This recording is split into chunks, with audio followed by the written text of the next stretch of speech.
morning. Good morning to all those from the East Coast, Midwest, and Europe, and good evening to all those from Asia.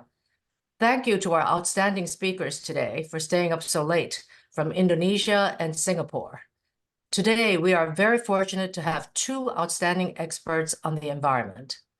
Leslie Goh is a distinguished international policy advisor working to leverage data and technology innovations in emerging markets in fintech, agtech, climate, and digital transformation.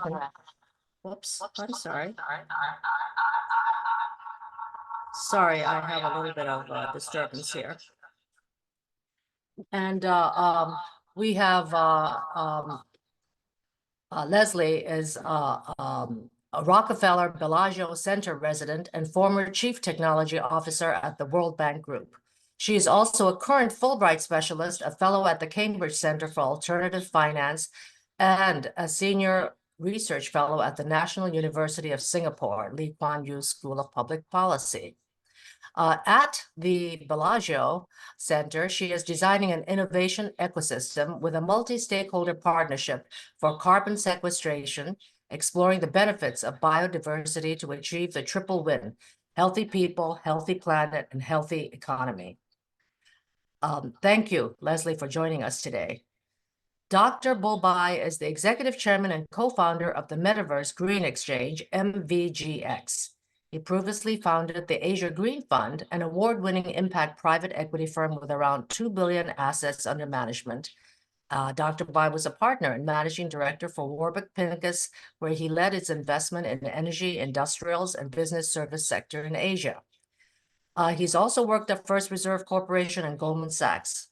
Dr. Bai holds a degree from University of Science and Technology of China, a certificate from the Sloan School of Management, and also he is MIT graduate, PhD in physics. So welcome to you both. I'm Anla Cheng, CEO of Serica Initiative. Welcome to all of you again, and let's begin. Most people globally would agree that climate change is one of the biggest challenges of our time. With rising temperatures, shifting rainfall patterns, excessive summertime drought, and destructive wildfires that we've all seen and experienced, and increased pest and disease pressure, climate change surely has cast a shadow over rice production in Asia. This is a shocking statistics that I found, that given that 50% of the global population, and that's 3.5 billion people, rely on rice for 80% of their dietary needs, this carbon emission issue and climate change is a matter of global significance. Furthermore, planting rice emits 15% of all carbon emission in Southeast Asia. Let us begin by exploring this problem and issue and understanding what is the cause of this carbon emission. Here to explain is Leslie Goh, then followed by Bo Bai. Thank you, Leslie. Please tell us what's causing all this issue.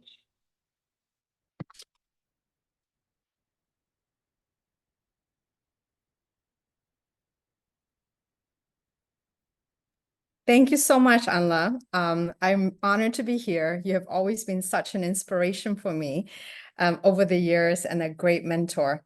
I wanted to take this moment to also share my appreciation for the times that I spent at Bellagio Center at the Rockefeller Foundation. And my background is the Rockefeller Foundation, the Bellagio Center. Last year, I had the honor of being there for a month, and I did get a chance to deep dive into this topic, and also to bring back some of the key learnings and the network with the alumni of the Bellagio Center. I wonder if you can see my desktop. Okay, great, awesome. Yes. Great. So today I would like to take this opportunity to share with you my research, but also more importantly, how we're applying that into areas that matters the most in Southeast Asia. Currently, I'm calling in from Indonesia, and we have been living here for the 1.5 years because of my husband's assignment here from IFC, which is the private arm of the World Bank. And for me, I'm advising some of the projects on decarbonization of agriculture for low carbon and low methane emission projects in Southeast Asia. supporting Philippines, Vietnam, and Indonesia. So maybe I'll kind of deep dive into this area where we are advising governments, policymakers, and regulators on the use of digital technology and where are the potential ways where technology could really help address sustainable development goal challenges in these countries in Southeast Asia. Perhaps what it'd be also good to kind of look into why agriculture is so important. I spent the last 5 years working on agriculture at the World Bank Group and wrote quite a few pieces for the Brookings Institute and the World Bank blogs, and deeply understand why it's such a challenge in many countries around the world. And now 60% of the world's poor depend on agriculture for their livelihood. And also in Southeast Asia, ASEAN communities, 35% of them depend on agriculture for various, job employments, and also 60% are smallholder farmers, which means they own about less than 1 hectare of land. And so we need to look into agriculture from the point of view of economic activities, empowerment for them, and also finding ways to help them address climate change issues. Now, as we start looking at the shocks that the smallholder farmers had to endure, and how would they be able to feed 10 billion people in due time of 2050, and also growing food sustainably in such a way that doesn't overburden the one single planet that we all share commonly. And the other thing is, how do you really help them address other shocks such as war and other unfortunate circumstances that leads to various poverty in these countries in developing world? So from a World Bank's point of view, we look into the Food System 2030 to create this transformative, interconnected pathway to change, focusing on healthy people, healthy planet, and healthy economies. And repurposing agriculture policy is related to subsidies and looking at supports that is more productive use of public finance management.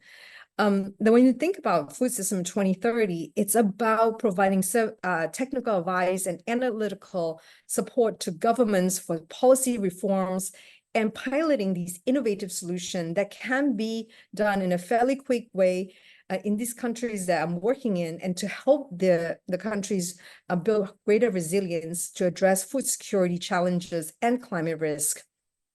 So where we are advising and helping governments around the world, it's to address the food security challenge. It's around investments in key areas such as data ecosystem to help them drive greater connections and interoperability among the data across government agencies and between government and private sector, developing ecosystems that are helping the innovators to participate and contribute that's more inclusive, and of course, institutionalizing these kind of capabilities and helping the government build better solutions or real-time insights and services.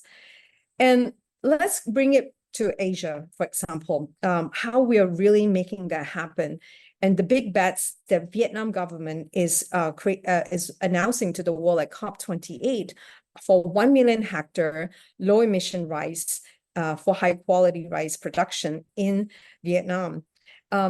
So perhaps to kind of fully understand this topic, we need to look into the rice issues that Anla had kind of opened up very appropriately. I don't know if you know, methane CH4 is key greenhouse gas produced by flooding the rice fields. And some of the statistics is quite stunning, such as 1 kilogram of rice grains produce 100 grams of methane released into atmosphere. And that's about 1.3 kilogram of CH4 per hectares per day in continuous flooding rice cultivation. Now compare that to carbon dioxide. Methane has a much higher global warming potential that is 25 times higher than carbon dioxide. So these are astounding statistics. And also, if you look at rice, 3.5 billion people around the world depends on rice as the main staple food, and 1 billion livelihoods depend on rice for farming. In other words, for jobs and various kinds of livelihoods. And rice is a huge market potential around the world. And if you start looking at it, right, rice is also the second largest methane emitter, second only to livestock. And because of all that, right, we need to really look at rice in a more scientific way and how we figure solutions around it.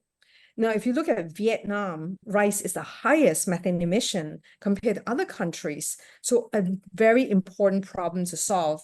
And in Vietnam, there's 7.27 million hectares of rice, yielding 5.87 tons per hectare and producing 43.4 to 45 million tons of paddy field rice per year.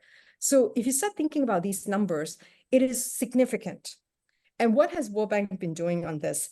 Since 2015, our VNSAP project, in support of the government, has been funding for about 180,000 hectares in Vietnam, the Mekong Delta area, for 8 provinces. And we have been applying these techniques called 1M5R. One must use certified seeds, 5 reductions in the rates of seeds, fertilizer use, pesticide, water reduction, and post-harvest loss.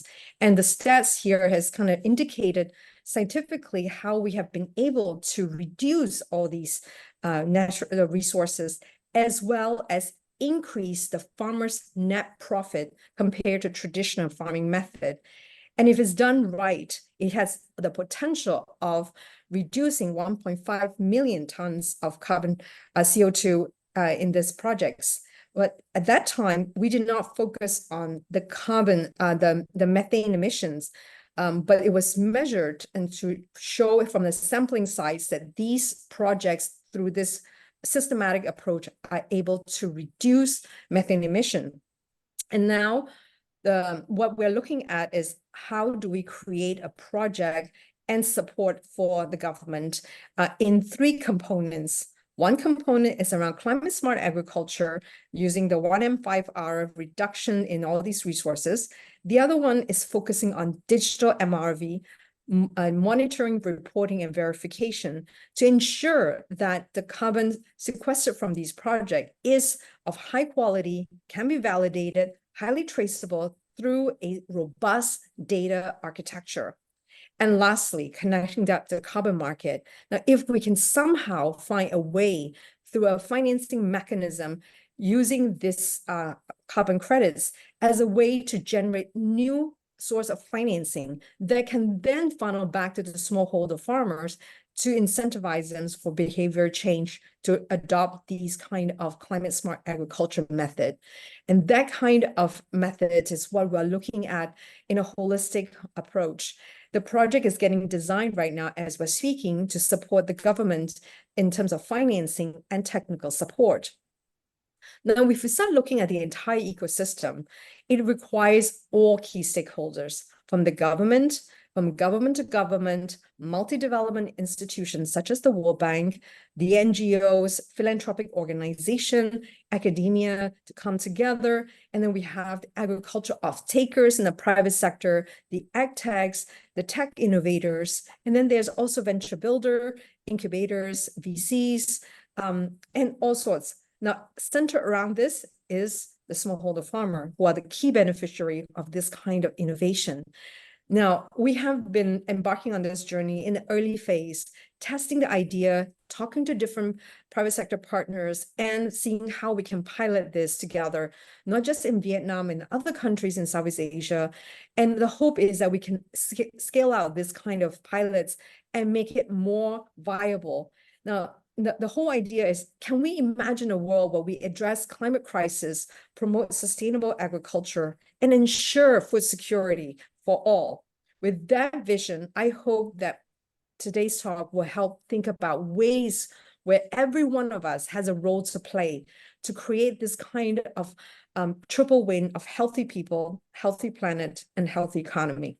Thank you so much for the opportunity to share with you. And this is the backdrop of the Bellagio Center as well. I begin and end with that. So now I want to hand this over to Bo to give his intervention. Thank you. Thank you so much, Leslie. That was chock full of information, but if we can actually reduce carbon emission, help the small farmers, and increase crop yield, that's a fabulous solution. For those, I know we have over 85 people who signed on. We only have 30 now, and I think more will be coming on. But I just want to understand, for those who just came on, what is the cause of this carbon emission? I hear something about the way it's planting, the amount of water, or just sitting there, and perhaps even the fires that for the weeds in the fall. Can you just simply summarize what's causing this emission? Yeah, so a good cause of the problem is actually from the flooding of the rice paddy field, and that's a traditional way of growing rice because rice growing is quite water intensive, and by so doing, you're actually creating a lot of rotting of the straw and also the bacteria that feeds on these straws. And these are the bacteria that emits the methane. And so I actually visited the field recently in Vietnam and see how the fields that have been flooded have all these bacteria bubbling to the surface for the methane emission. And there are also scientific ways of capturing to measure how much emission that might be. So that is one aspect of methane emission. The other aspect is what you just said. For post-harvest, many of the farmers, they just simply burn the straws and whatever is left over, and as a way to clear the land. And that also causes a lot of CO2 emission in the atmosphere. So a very traditional practices that are not sustainable. And we've been trying to find ways to create capacity building among the smallholders, the cooperatives, working with various key stakeholders to try to promote a climate smart agriculture approach. Well, wonderful. Thank you for that explanation again. Let's move to Bo. Bo, you have run and founded two very successful firms. So tell us, in your mind, some of the issues that Leslie talked about, how you see it from your perspective. Thank you, Anna. Thank you very much. Can you see my screen well? Yes. Yes. Perfect. So it's a great pleasure to be here today. I particularly enjoy the conversation that Leslie just presented about how the decarbonization of the agriculture sector with the latest technology. So I'm actually going to share with you some of the clean tech investor perspective for a person running on the ground in Asia Pacific, where we begin to see some very interesting emerging trend of a joint decarbonization between agriculture and energy, and also how ASEAN and some of the Chinese are working together. Let us start with the agriculture first. As part of the decarbonization efforts, fertilizer is always a key component of agriculture. It is very interesting of how ammonia played a critical role in the agriculture sector. Increasingly, ammonia is becoming an extremely important commodity, particularly as more and more ammonia needs to be produced in a green manner, coming from green hydrogen with the green carbon dioxide. So that is how more and more ammonia is produced in that way. The current world's largest project is actually in Saudi Arabia.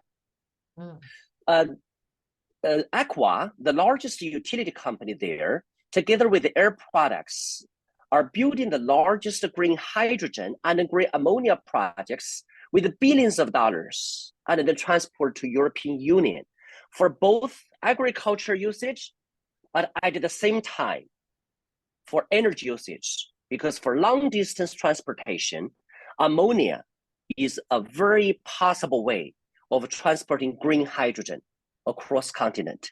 So it's very interesting to see that because of the green hydrogen revolution, we begin to see the convergence of the agriculture sector and the energy sector for that joint decarbonization. This is actually not standalone phenomena, there is a very strong tech-enabled net zero transition from this whole value chain of green hydrogen manufacturing, from direct air capture of carbon dioxide and a biomass gasification. There is increasing clean process, particularly on biomanufacturing. Referring to what Leslie talked about the data, I was an investor in the States from 2007 to 2011 during that whole clean tech 1.0 boom. But increasingly recently, with the large data with the AI, the biomanufacturing becomes cost competitive. The ones that are building up in Asia cost less than 1% what we tried 10 years ago in the States. That makes the whole manufacturing of green ammonia, green methanol, green chemicals possible. So their whole value chain of net zero transition with green hydrogen and then green ammonia plays an extremely important role in this convergence. We actually see a lot of those opportunities emerging in Asia Pacific after many years of efforts in the States and in European Union as well. That arranges all the sustainable chemicals. For example, we look into a lot of the technology, in particularly how the holy grail of hydrogen can go through the water electrolysis from seawater. Because if you are in Middle East, the water is always limited.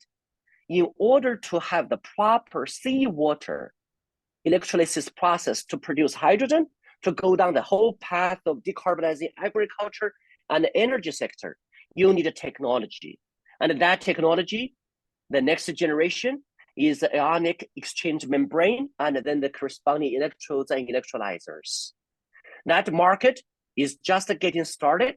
It's getting very interesting because the membrane, the electrolyzer, the seawater hydro production, and the CO2 electrolyzer are the key ones that can potentially change in the whole green chemical and then green energy sector. And then we look at some of this opportunity. Another interesting trend that begins to emerge, which I'll touch upon, is the joint efforts between China and Southeast Asia. The company that we co-founded with the entrepreneur is actually a Singapore company with the world's largest patent portfolio and professors from the United States. And then we're building the technology in Singapore, doing research in the States, and then building manufacturing sector now in China, and then increasingly in Southeast Asia. And this is not a single event. So I'm moving to the second part of our topic, which is a joint decarbonization between ASEAN and China. Something very, very, very interesting just happened over the past 1 year to 18 months. We have another case study where it's a US-based company, grow their business very nicely over the past decade in China. But now the growth engine is in Southeast Asia. We built our Indonesia business just 2 years ago. And then together with the US company, together with some of the Chinese companies moving to Southeast Asia, and then we are serving them for their own decarbonization efforts. So from a small company that I showed you earlier to a very large company from which we leverage buyout, we're seeing the same phenomenon happening. So we came back to say what's happening. What's happening between these joint efforts between ASEAN and China for all the ASEAN vantage point? We see increasing outbound investment in the ASEAN side, driven by private entrepreneurs amid the evolving global dynamics. We are all aware of the geopolitics between China and the US. ASEAN becomes a very interesting area to drive the additional export to European Union and the US. And then increasingly, China's economy is slowing down. ASEAN's economy is growing very nicely. For where I'm based in Singapore and then Leslie in Jakarta, the population in Indonesia, 270 million people. They are young, they're growing, and then it's a very entrepreneurial. The industry is bubbling. And then that is a lot of the entrepreneurs are trying to betting on and trying to benefiting from. And then while there is a lot of efforts from the US or European government side to influence ASEAN. It's very interesting to see over the past 12 months. From the China side, it's not the government efforts that are successful. It is the private entrepreneur are very successful in driving that integration. Why? The Chinese non-SOE needs a new market, needs a new supply chain, needs the exporting to European Union and US, and then need the Thailand, need the cost. But at the same time, the emerging Asia country needs technology, needs infrastructure, needs the employment and the benefits. So this whole Chinese non-SOE entrepreneur and the ASEAN market needs becomes a quite a natural fit. And then that is growing so strongly. We go to Indonesia, Vietnam, Thailand, Malaysia, and then we look at all the sectors that they're focusing on, particularly driving a lot of this decarbonization and technology enhancement sector. And you can see hundreds of private Chinese companies going there, building the factories, partnering with the local companies, and then trying to upgrade that industry case. Another thing very interesting is many years ago, there might be some older generation of industry dumping, moving to ASEAN, but this generation of moving are all the top-notch manufacturing capability, because if they don't do that, they cannot compete. And at the same time, as ASEAN entities, companies, countries increasingly are environment conscious, the companies and the efforts are all very quite focused on the ESG efforts as well, including many of us have more rigorous analytics that are more verified by the leading Western agencies. So I myself came from an environment of US and China collaboration, and then I always continues to hope there is that continued US-China collaboration for the decarbonization. But at the same time, it's a very comforting to see how ASEAN and China are actually joined some of those efforts already. And then at the same time, to see how technology is playing a very interesting role of that decarbonizing of both agriculture sector and energy sector, which are some of the largest contributor to our global warming issue. So very, very exciting to be in this age, and then glad to be able to share some of the on-the-ground observation with you. So thank you, Anna. Thank you so much, Boy. I can see how excited you are, and your passion is contagious. And I think that you've introduced a couple of revolutionary new concepts that most of us are not familiar with. The green hydrogen revolution using ammonia, that's completely, it's not talked about in the US as much. So thank you for introducing that. Also, the outbound investment, the tie-up between China and Southeast Asia, and also the growing entrepreneurial spirit in Southeast Asia, and the size of Indonesia, 270 million people with a very young population and a growth rate that's very admirable. So, the decarbonization appreciation using the energy and this agriculture area is also the trend that we're seeing is very interesting to us. So thank you for highlighting that to us.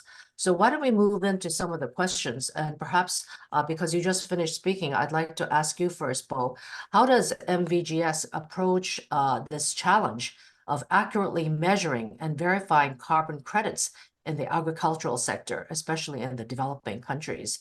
And by the way, I just want you to know that this is being recorded so that we will share it with all the people who signed up later on, so they can watch it at their own leisure, because there are so many interesting and also very important facts and topics that you are touching.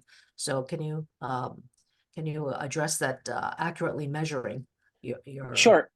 This is a particular important factor for many of the ASEAN countries as well, because Vietnam, Indonesia, Malaysia all treat this seriously, and then as a potential decarbonization as well as a potential revenue stream to the extent they can do that. What we do is we actually build a software company. The software company is essentially similar to Oracle, NetSuite, or SAP for the accounting efforts, financial accounting efforts. Think of every company has a balance sheet of assets and liability. On the carbon side, similarly, they have carbon assets and a carbon liability. The way to rigorously measure that is exactly using how we treated the financial balance sheet, step by step, provide a software for them to be able to vet every single step of data collection, cross-check that data with their financial data and other independent sources, and then following the most rigorous standards on the carbon credit verification side. Of course, we all understand that there's a lot of debate about that standard itself, whether Verra standards, gold standards, and the ICVCM, the core carbon principles are trying to unify many of them. But we believe with the global leadership's joint efforts, that a standard that will be increasingly unified, following the most rigorous standard. And lastly, most importantly, is independent verification. Similar to that, every company has their management account, but they also have audited account. And then on the carbon credit side, on the carbon emission side, with the scope 1, scope 2, scope 3 baselines, with the reduction and hence calculated carbon credits, with this rigorous process to measure, to count, and independent data sources to verify, and independent parties, such as Verra, such as ISO agencies, the British Standards Institution, the TUSU, the Bureau Veritas Award, to verify that. We believe that is a necessary step, and then we are building that software companies for various big entities in Southeast Asia to do so. That's great. Thank you for that.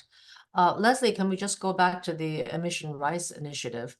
Can you elaborate why the low methane emission rice initiative is so important to Southeast Asia, but particularly in Vietnam? Why do you choose that country in particular? Oh, it's really for the work that we do is demand driven, right, by the government. So because we support our key stakeholder is the government, and then from there to the smallholder farmer.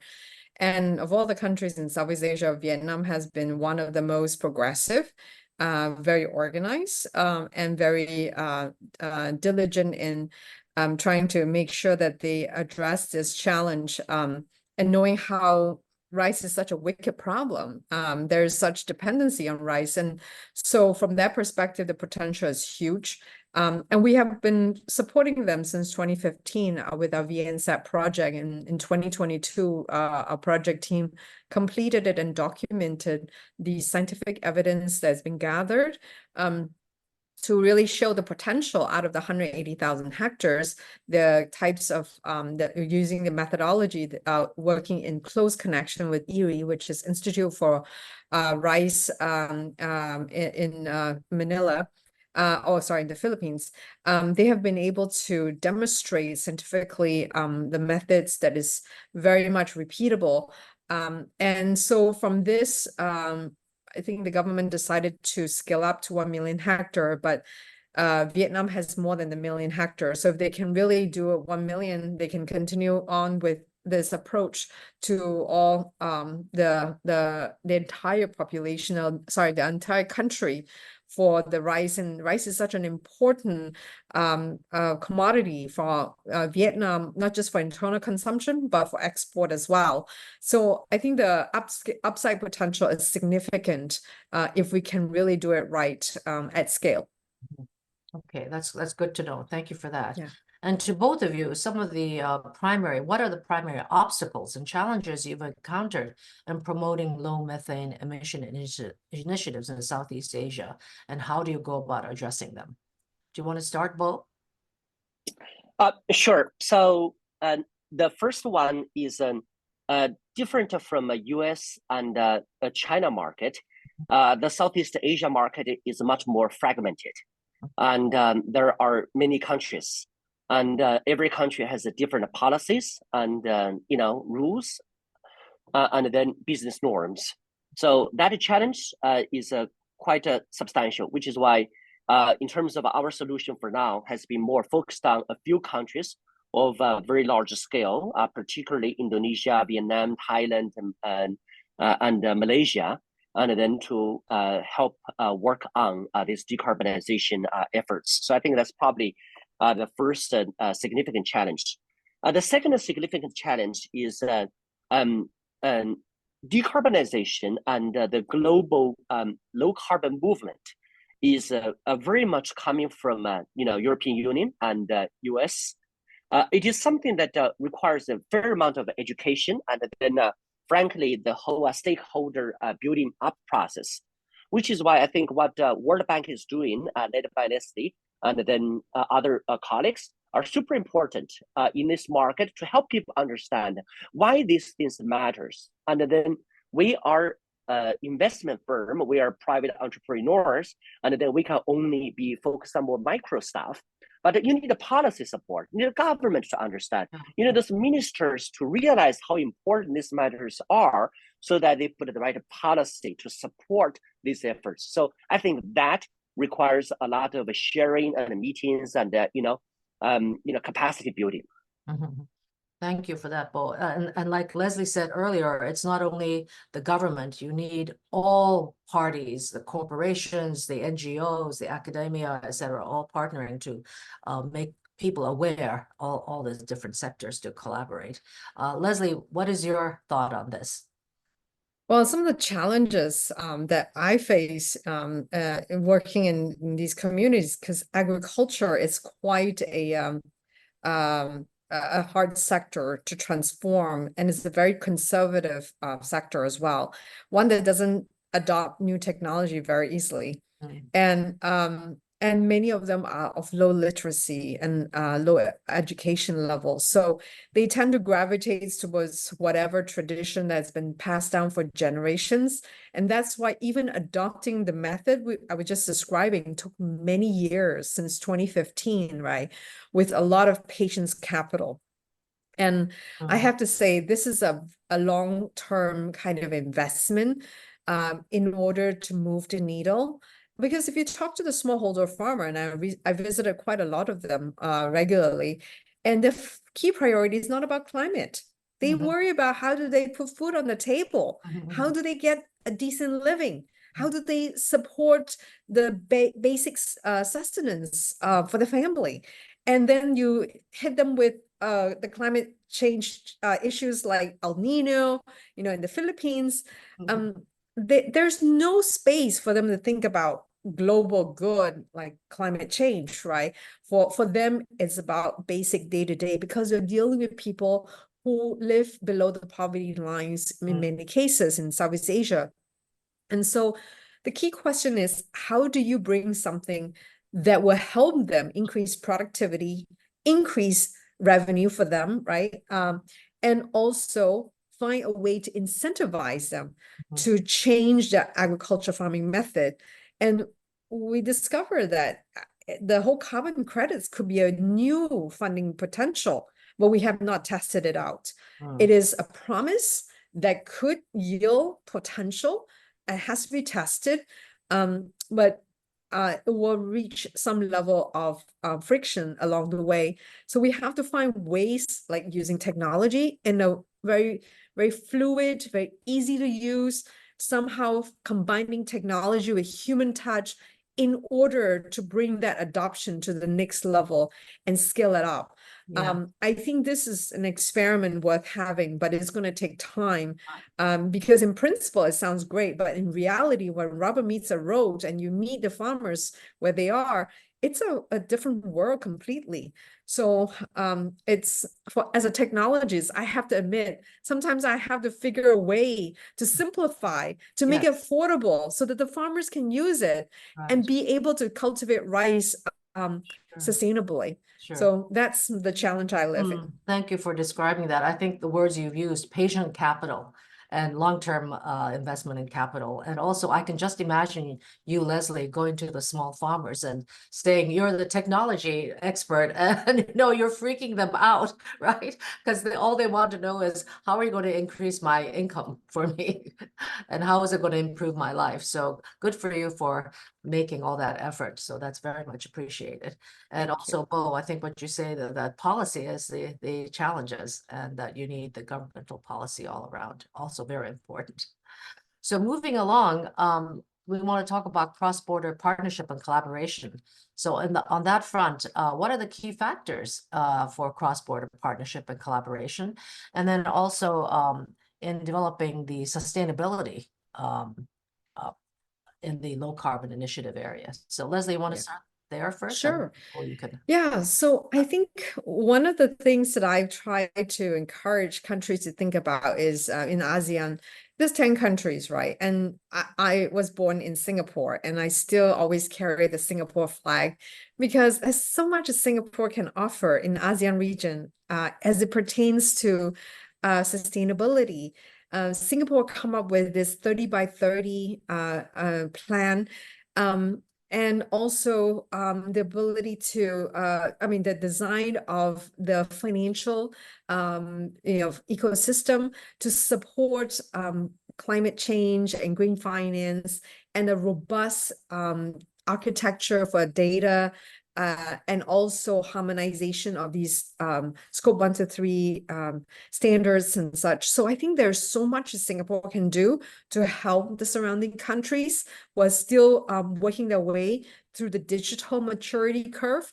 And these are the areas where these countries could explore Article 6.2 for corresponding adjustment for carbon credits, and also ways where there are capacity building that could help the countries in ASEAN be up-level the skills on Article 6.2, and also the areas around digital adoption of new technology for them to leapfrog, and finding incentives that will benefit and both countries in the long run. I think if there is a mechanism to make sure that both countries or multiple countries in ASEAN can really benefit from these kind of new financial instruments and new approach for sustainable agriculture method, it will be an important priorities, because food security is a common challenge for all of us, and also climate crisis that pose as a risk for all the countries, doesn't matter developed or developing countries. So if there's a way to kind of create this kind of cross border partnership, it would be a phenomenal way to uplift the ASEAN economy significantly to become one of the rising star in the world. So that's what I'm hoping in the next 2.5 years of our time in Asia. We are devoting our time to building that kind of cross-border partnership in this region. Thank you so much. Okay, wonderful. Bo, do you have, would you like to add any comments on this particular issue? Sure. Actually, I do. From a more commercial side, I think we always say there's a will, there's a way. From will side, I think it's very important for various parties to realize, hopefully, decarbonization at least is one area that companies coming from different countries can work on. I mean, China, US, European Union, and ASEAN. Hopefully, this is one area, despite all the ideological differences and then, decoupling. This is one thing that companies should be able to work on, because it matters to all of us, no matter what you believe, no matter what religion you have. So I think that's probably the will. It needs to be established. And in terms of the way, what I've observed is, I think needs to be much more adaptive and then agile and flexible. We see fully owned subsidiaries cross-border coming from different parts to ASEAN. We see a lot of increasingly joint venture, because there's a lot of very strong family business in ASEAN. So coming to form joint venture with a family office is always a good idea. And then increasingly, we're also seeing technology transfer. For example, let's just use electric vehicle industry as example. Some of the largest EV companies from China are building their facility themselves in Southeast Asia. Some of them are doing joint venture. There are some actually just trying to transfer their know-how to the local champion leadership, essentially benefiting from the local existing traditional diesel truck or diesel bus ecosystem, supply chain, and so forth, but quickly upgraded them to have the capability with the electric vehicle. And then lastly is, I think, particularly out of COVID, we all realize the importance of diversification of the supply chain. And hence that whole upgrade of the industry cross-border collaboration will naturally involve more supply chain integration, supply chain migration as well.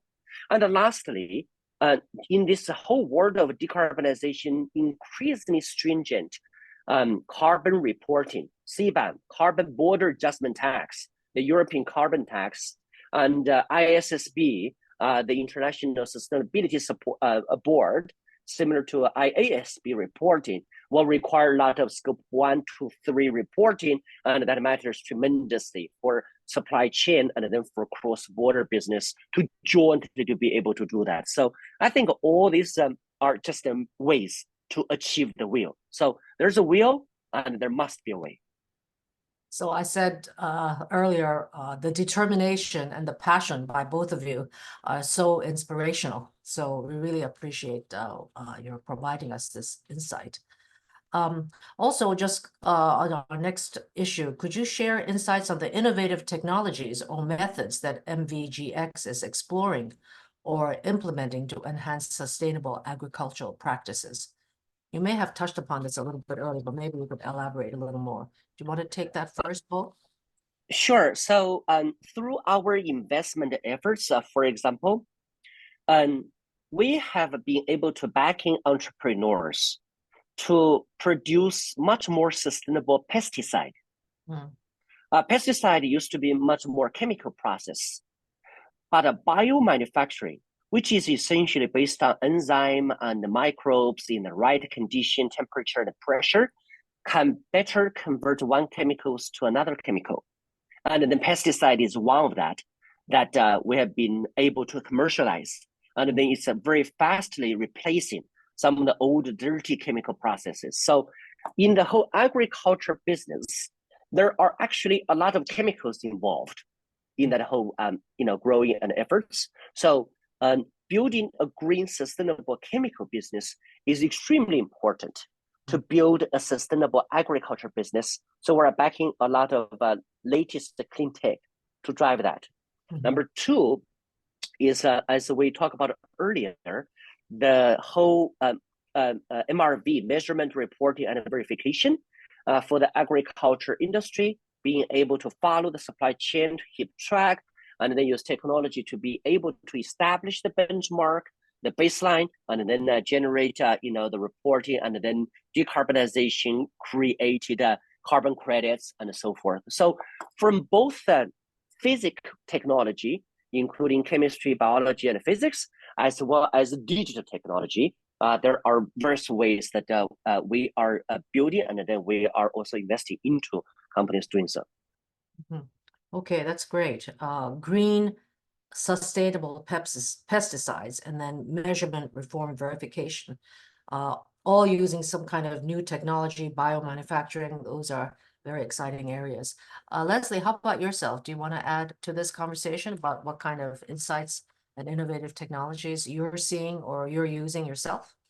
Oh, well, actually, this is my space, right? So yes, I started looking into like the digital MRV and working with various ag techs and innovators who are coming up with new measurements using ground truthing, IoT sensors to collect the data, to verify that against the Earth Observatory data, to have eyes in the skies and boots on the ground. And then we look into other things like glass chambers that help measure the methane emission, and then having it tested in the labs.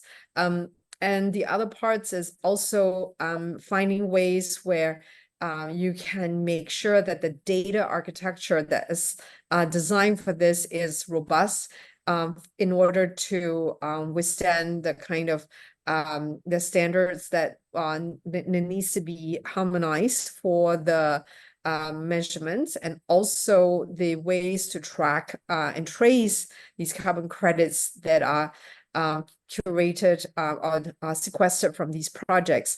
So this is still work in progress. We have been working with various scientific bodies, academia, folks who are practitioners in this space, and so bring together the interdisciplinary solutions in order for this to make sure that it can really scale.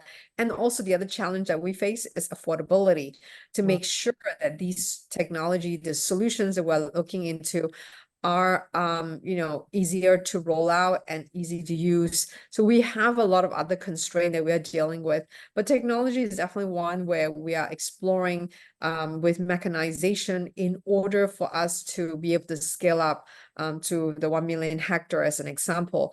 And then finding other ways where technology such as OpenAI, generative AI that can be used as a manner to help the extension service workers who are working with cooperatives, not directly. I mean, the farmers will not be getting the Gen AI pilots, but they were getting it through the cooperatives and the agronomists that's helping them. So that way, the information will be more accurate, more real time, that can then be funneled to the smallholder farmer in order to get real better advice on crop monitoring, on crop addressing various pest controls and so forth, and use of organic fertilizer instead of chemical fertilizer. So there are many different approaches, but a lot of it has to do with how do you really make data more easily accessible, real time, and also affordable for these smallholder farmers,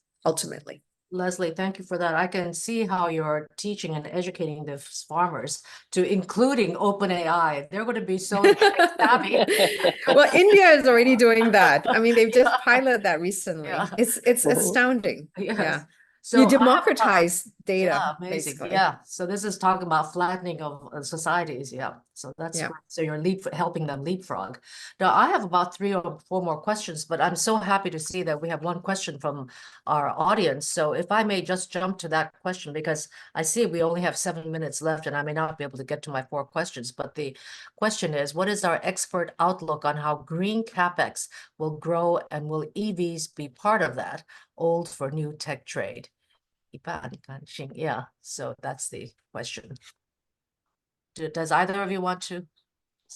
Maybe I start and Leslie can add. So first of all, there is actually a very strong green capex growth trends in Asia Pacific. As we all know, the whole green capex in China last year was crazy, really surpassed the rest of the world in combination, which allows them to quickly build up the solar and the wind capacity, as well as the whole electric vehicle infrastructure.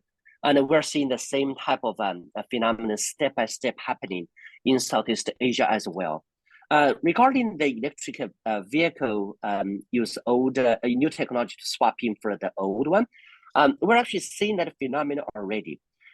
Certainly, electric vehicle is penetrating very quickly in Southeast Asia, similar to what it has happened in China. But also, as we are all aware, there has been a lot of more motorcycles in Southeast Asia. And then hence there's a very big push to electrify the scooter and then the motorcycle industry. And it relates to that, you see the infrastructure capex spending on the battery swapping stations for those electric scooters. So it's going to be very exciting to see gradually you don't see those dirty gasoline or diesel bikes running around, and then to see more and more the clean and then comfortable one. That's for online transportation decarbonization. In the maritime transportation, which matters a lot for Southeast Asia, this is where I think Singapore will play an extremely important role, is the whole value chain of green hydrogen, and then particularly going down the direction of green methanol. Some of the largest shipping companies already, just happened in the last 2 years, begin to place orders of green methanol ships. That's the easiest swap in for the current bunker fuel oil type of transportation.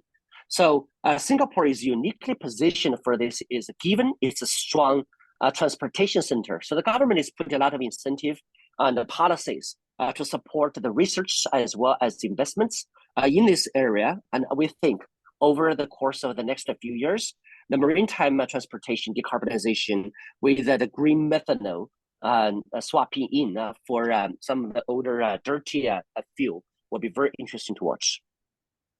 Thank you very much, Bo. How about Leslie? Would you like to add to this? I think Bo had a good perspective. This is not my area of specialty, so I do agree with what he said. Yeah, thanks. Right, great. So let's see. What lessons from other global initiatives can be applied to Southeast Asia's efforts in achieving sustainable development goals? Leslie, do you want to take this one?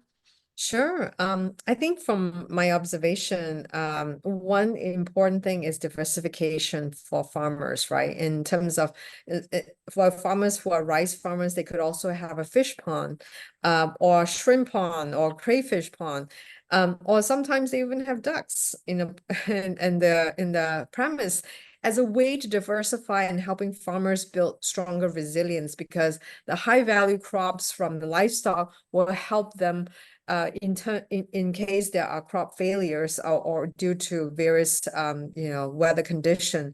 So the aquaculture will help balance and create a resiliency for many of the smallholder farmer, and also introducing fintech creative solution like crop insurance, micro crop insurance in some cases, or use of crop receipts, which is pre-harvest or warehouse receipt post-harvest, to help them create access to finance opportunities for them.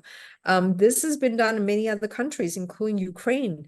These kind of crop insurance for countries that where land title is limited, or has issues with land title, like I'm working in the Philippines, then that becomes a possibility of building greater forms of financial access and financial safeguards for the smallholder farmer. And last, but also very important, is the mechanizations that is happening in the developed world and use of shared economy. For example, in Africa, Hello Tractor has been used in Africa and Kenya as an example, where they're using the whole concept of sharing of the tractors, right, as a way to promote more affordable mechanization for smallholder farmers. Could be sharing of drones as an example, the reduced capex investment in some cases, where government can provide that kind of services.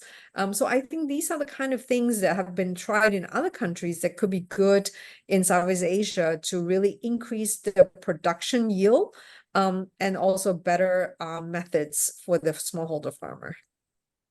Thank you so much. I think that's actually very creative to continue to help farmers provide stronger resilience in case of crop failure, which we will continue to see because of the climate change.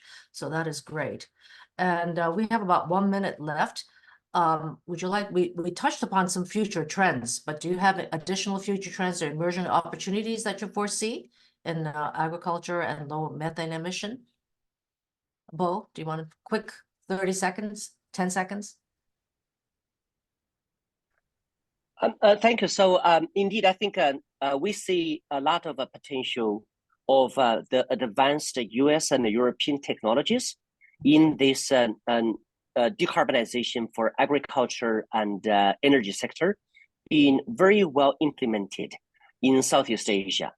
We would love to join force with many folks to drive that. Thank you. And Leslie, last word. Well, I hope that there will be that kind of regional approach to create groupings of countries that has common challenges and leverage digital public good and public investment from governments that World Bank is supporting, and then bringing private sector to strengthen this pool of blended finance, and that would deliver greater outcome for more sustainable future, and then that also create a better climate smart agriculture method for the long term. So that's my hope for the region. Thank you so much, Anla. Thank you so much to both of you, Leslie, Bo. Thank you so much for staying up late. And in a way, even though I think that I know quite a bit about energy and the climate area, I realize I learned a lot today. So I definitely not only am going to send the recorded link to those who signed up, but to many other groups, because this is definitely, you've really enlightened me. And so thank you so much for staying up late. And then Bo, I know you're coming to New York, and I would be happy to introduce you to those who may express interest to meet you. So thank you so much again. Leslie, good luck with you and your now pending issue in Singapore. And I look forward to being in touch with you very shortly. Thank you so much again, and good night to you. Good night. Thank you, Anla. Anla. Thank you, Leslie. Stay well, everyone. Bye. Bye-bye. Bye.